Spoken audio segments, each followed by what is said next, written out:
Reynolds from Kudos One, and Kudos One has been an ESG assessment platform for the last 10 or 11 years.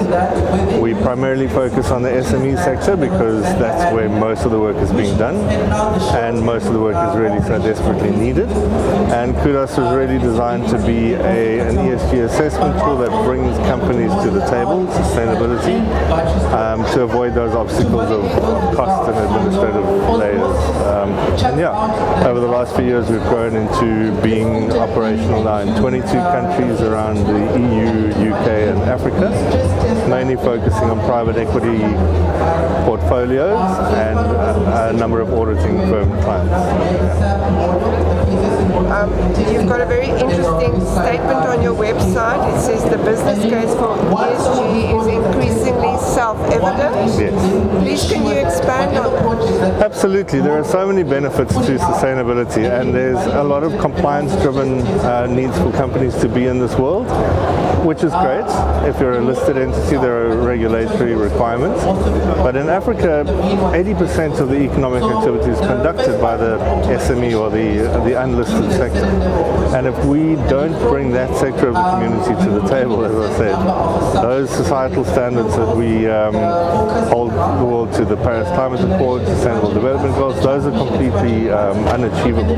And so we have to focus on the value case, particularly for SMEs. So every one of the ESG recommendations that we make are always value focused, and besides the obvious ones like qualifying yourself to qualify for big corporate supply chains or for the capital world if it's green sustainability linked loans or anything like that, there's a whole world of benefits to just responsible business behavior. First, we like to think about ESG as the discovery vitality package, where little increases in health contributes to a much healthier total package, but it also de-risks Discovery's investment portfolio, so that's what we're trying to do at an economy level.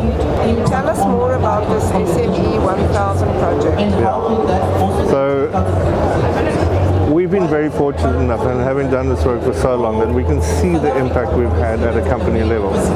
Very, very light touch engagement at a company has long-term effects, and we can see how we're creating efficient, resilient, more sustainable companies.